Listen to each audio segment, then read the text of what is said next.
Hi there, this is Anne from AnnSamoilov.com, and today's blog post I decided to do a little bit different just because I think it's important to change things up once in a while, and it's right before the holidays. I'm not really feeling as much into the whole writing thing. I started writing this post and I thought, you know what, I just want to walk through it and I want to talk through it with you all.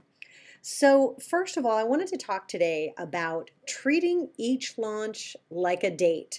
And really, that's just this title, just to kind of get you thinking about the different types of launches, what qualifies as a launch, and how to decide what is right for you.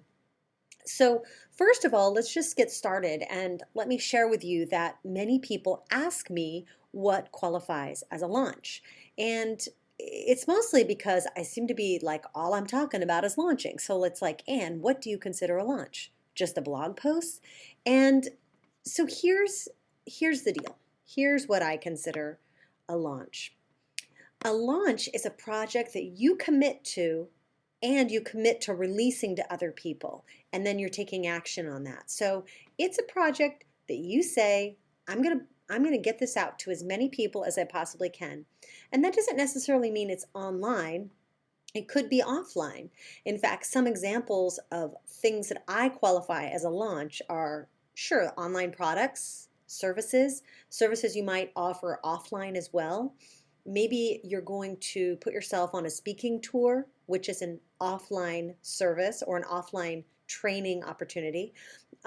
You For each of these things, you're going to need to go through and decide how you want to let people know about it.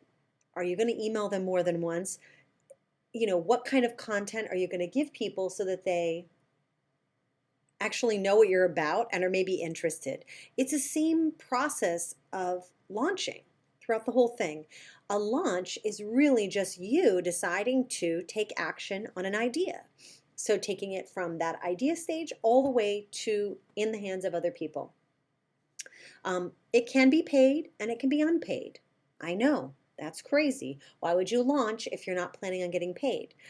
A great example of an unpaid launch is a blog that you're just starting for the first time, or a blog that you are rebranding and maybe changing your complete focus, or maybe even it's just a blog that you've been kind of quietly going along, writing your posts every week, and just have never put it out there in a big way. So that can be a launch as well. And the main thing, like I said, is that a launch requires thought, planning, and execution. And the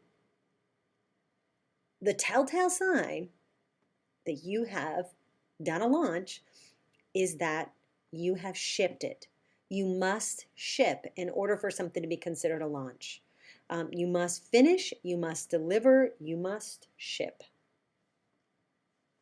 Okay, so a lot of other people obviously are saying many different things about what a launch is, what a launch isn't. And there are some people, in fact, I recently read in an ebook that Naomi Dunford and Dave Navarro put out called Relaunch, and it was part of a three ebook PDF product that they put out. And I love these guys because, I actually really loved how to launch the bleep out of your ebook. Thought that was a really great in-depth book. I think it's one of those that if you haven't checked it out, you definitely should because there's a lot of meat in there. Now, the interesting thing about Relaunch was that they put a line between what is called a launch and what is a promotion. But in my mind, the same process happens. So I call all of it a launch. You might be doing bigger launches or smaller launches, but they still take the same amount of effort. You still have to decide how you're going to sequence emails, how you're going to sequence content, if you're going to have any additional stuff to get people interested in what you want to sell. So you can also see that people like Derek Halpern and Laura Roeder and Marie, they all have event type launches, but they do structure them very differently. So Derek, he's great because if you've been through his Blog That Converts program, you'll know that he actually takes kind of like a launch mentality for each new thing he wants to be known for, each solution or big strategy that he wants to put out into the world. So he takes the same kind of road for each one in order to make sure that it spreads out and gets to the most people possible. When he does a launch, he doesn't do a ton of emails. He does many webinars with partners, affiliate partners, and whatever. Maybe they're not affiliate partners, but with partners nonetheless. And he does several of his own hosted webinars. And there's never a sales page. The sales page is you go to the webinar, you find out what it costs, and you buy it. Done. So he functions a little bit differently in the launch world, but I think that he looks at every single piece of content he puts out there as an opportunity to launch it.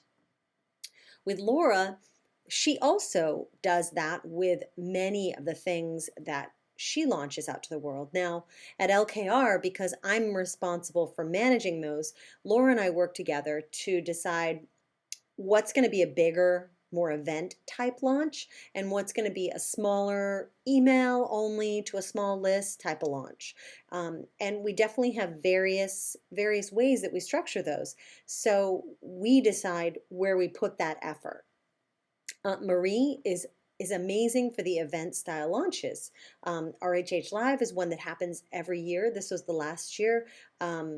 B School now happens every year. And, those are her launches. When she first started Marie TV, she definitely made that a launch. She wanted to get that out to the world. And so now that's just a consistent part of her business. So she's not launching it every single week. But regardless, some of the other, we'll go into more people and more examples of the different types of launches when we go to the various categories. But I just wanted you to see that pretty much all of these big kind of names that you may have heard of, they all look at launching as putting a concerted effort and executing and thought into what they're doing. And so all of those things are launches. I'm thinking of another person, Corbett Barr. Regardless of what type of launches he does, he and his group of people, Insanely Useful Media, they definitely look at each big kind of milestone thing they want to get out into the world as a launch. But they do take a more traditional approach to what they call a launch. But what I call a launch is anything that you have to plan from A to Z and get out to the world.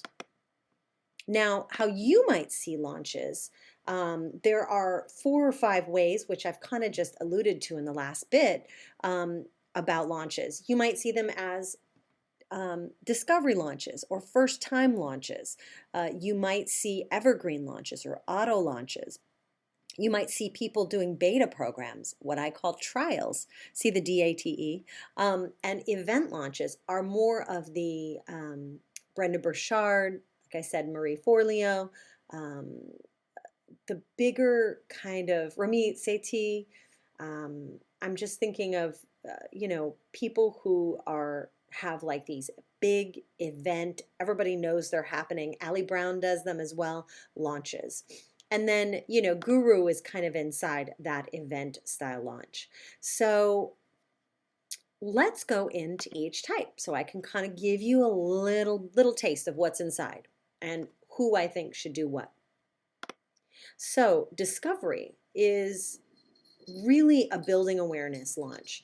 Not many people know you. Maybe your list isn't really big. Maybe you don't really have too much traffic to your website, or you don't have too many clients.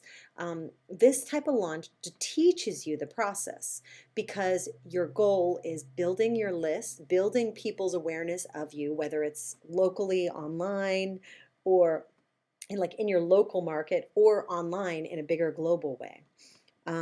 So those are really great for the first time, especially if you don't have a bigger audience. And those are, when I say not a big audience, I mean 500 or under. So definitely if you have a list of 500 or under, go for a discovery type launch. Now the auto launch is one that you can possibly implement, and I say this with a lot of hesitation because It just depends on your offering. It depends on the response to that offering. But if you've done at least 1 or 2 rounds of a program and it's been pretty successful for you, it doesn't have to be 100, 100 sales or 500 sales, or you don't have to break 1 million or a certain number in order to do an auto launch, but you want to know that you have at least a little bit of success. Okay, so like I said, you've done at least 1 or 2 rounds live. You're really ready for a different way to execute the launch because you realize once you do 1 or 2 of a program, even if you have all the product creation done, it's a lot, and you're always going to want to add more to the mix. So you are ready for a different way to execute it. And you're willing to update your materials. So it's not like you want to just set it on go and walk away. You are willing to update materials, and you will need to do that because when you have a launch running all the time, you need to be aware of what things. You hear that? There's a cat. There's cats like freaking out in the background. So when you're doing an auto launch, you really need to be on top of what things can be evergreen, what things will be, will kind of be invalid at a certain period of time, and you have to be willing to update those materials and be on it. And this auto launch is great because it can be a great list builder. The launch will likely be some sort of series of videos or emails or blog posts, and you can build your list from it. But it's also a great way to get people in the door because people like to buy when they're ready to buy. So an auto launch allows them to buy when they want. I'm going to be doing this with Fearless Launching very soon because people aren't going to want to launch just in February and September. There are people launching stuff all the time. So I would much rather be able to serve that whole group than just 2 times a year. And then someone say, well, I just finished a launch. I don't really need it now. I could have used you 2 months ago. So think about your product and whether it is necessary to have it, if it would be great to have it on auto launch. If there's only a few times a year when people, if your product is very holiday related, then maybe you really don't need to have it run except for 1 time a year. So think about your product and your service and your offering and if it is worth putting on auto.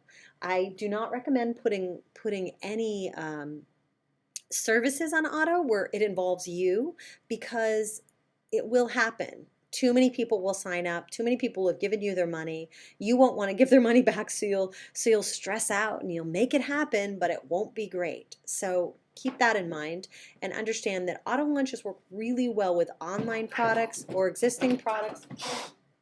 Okay, there's a cat fight going on behind me, but I'm not stopping. Those cats are going to deal with it. And the one thing that will make your auto launch the most successful is knowing where people are coming from. So during your discovery launches, during the first few times you do a launch, make sure you know where people are coming from. That means you got to set up systems like Google Analytics, Google Goals within Google Analytics, and really track the performance of emails, track if people are coming from Facebook ads, know where they're coming from so you can focus your attention when you hit on this launch on the right group of people. A great example actually of the auto launch, let me go back, is Brenda Burchard's Experts Academy, because if you go to brendaburchard.com, you'll be able to sign up for a video series. And that series just takes you through his launch process. There you go, done. And he does very well. He does still do 2 big event launches during the year, and he does a live event. That's a whole other model, which I think is amazing. He's got a machine running, and I think it works because he updates it. But when he's not doing those event launches, he's on auto. The next type of launch, which I probably should have put before auto, was trial. And this is, but really a trial launch is basically for a beta group of people. You're not sure if anyone's interested in what you have to offer. maybe you've been in business for a while, but you've got this new thing you really wanted to offer. You want to like kind of work out the kinks a little bit. So you put it out there just to a specific group of people. Like I said, you're not sure if anyone's interested, and you're not sure if you're even going to like teaching it. Many times people will put out something as like a full-fledged product, get people interested, and then they realize they don't like it, and then you're not stuck, but it kind of sucks, because if you've built up other areas of your business, then it makes people doubt whether you're going to follow through on things. And I always like to, if you're not sure if you're gonna like it, if anybody else will, or if there's a market for it, then call it a beta trial or a trial. And another reason why you might do this trial is because it's a new direction for you and your business. So it allows you to charge a lower price. You get to do personal invites to the beta group, which is what I really suggest if you're going to do this type of launch, or a very specific small group. And it helps you focus your biz to see if, it helps you focus on your business to see if this is the type of thing you want to continue doing. And you can see if that product has any interest. And I think most of the time, trial and beta type launches are emails only. They don't have to be. The format of them can be anything that works for you, that your readers, your audience kind of resonates with. But you can do a trial, of almost anything. And we'll have some of those coming up soon for And Some More Love. Actually, I know two people right now on this trial thing. I can't give you their names because, because they don't want everybody to know what they're doing, but just yet. So one woman has recently sent out emails and filled her beta group, and it worked really well. She reached out to people very specifically who were either on her list, or she got to know through some other place, perhaps online, perhaps offline. And that is going really well. And then there's another woman, and this is something that she's interested in, and some different direction that she's going to be taking her business, a different arm of her business. And then there's another woman, kind of with a different experience, who put out a kind of beta group, beta program, beta offering. And she's kind of realized that she's not sure if the offer fits her life. So you can find a lot about these trials. So don't be afraid to do a trial, even if you think no one's watching. You know what I mean? A trial launch doesn't have to be big. It doesn't have to have a ton of people watching it. Okay, so the event style launch is the one we all see, but they can be paid or unpaid. They can be blog launch, relaunch, summit, live event. Maybe it's a long-running program that people expect at least once or twice a year. You use multimedia launch content, social media, email, contests, whatever. So there's different layers. Also, a book launch can be an event. Another person who I didn't even mention, gosh, is Danielle Laporte, who I'm looking for those people who make, their online launches more event style launches, which to me is crazy. Like when just recently, when I thought just the wording of this one email that Danielle sent out was amazing. Like instead of saying, hey, sign up here if you're interested, she said RSVP. Oh yeah, sister, RSVP, because this is a special event.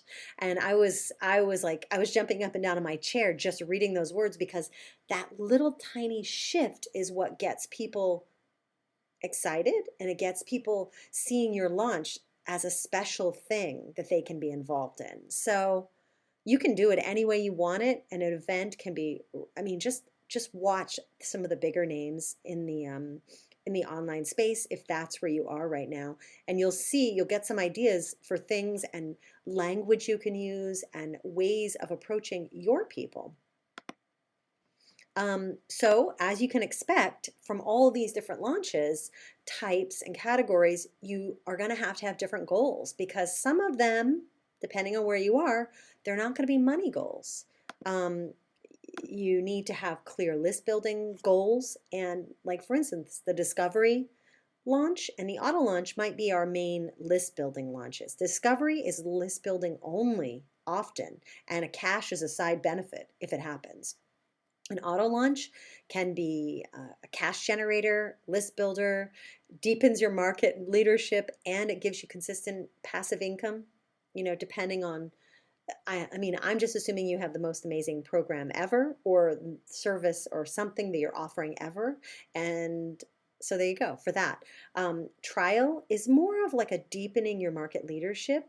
It may be also a list builder, but this is really, and it definitely will generate some cash, but if it's successful, but the goal here is to deepen your understanding of your business and deepen your leadership within that realm.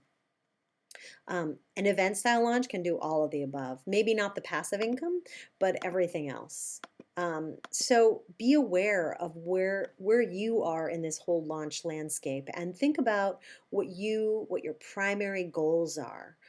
When you're first starting, your primary goals should be list building and market leadership because both of those things do lead to the cash, to the income. But you have to be patient because progress comes slowly sometimes. And now it's this time to decide what is right for you and your business. And I think I've gone into all the ways and all the things that you should be aware of when you're launching. But here's the basic rundown. If you're new, do a trial or discovery type launch. If you've done one launch and it went well, do it again as an event or check out a little bit and do the auto launch. You get to decide, the great thing actually is that as you increase your market leadership, and by that, I mean, create fame. Let me think, what are some other things? Reach expert status, whatever, become a guru. As more and more people understand what you offer them, the more options you have. And then like now, LKR, we can do any of these types of launches. We can do a discovery launch. If our goal is just to get more people on the list, we can do that type of launch if we want. We can do an auto launch if we want. So the more leadership and the more kind of authority you build, the more options you have in the types of launches that you can do. But you get to decide. So now it's the end of the post. I hope you enjoyed that little tidbit. Let's have a little quiz. I want you to answer these 3 questions in the comments below. First of all, what's your ideal launch date? Which type do you think that you're ready for right now? So ideal and realistic launch date. So tell me, are you a discovery? Are you an auto? Are you maybe thinking of doing a trial or a beta launch? Are you ready to do an event launch and step out there, on the stage with your Donna Summer music? I think that's who did that song. And let me know that. Question number 2, what one kind of launch do you want to do beyond anything else but you don't feel prepared for? So what's your fantasy launch? What's your all-time fantasy launch? And then just as a fun one, if you know about this, which you might not, answer this question. What type of launch was the launch walkthrough? Ooh, what is the launch walkthrough? If you know what that is, leave that in the comments below.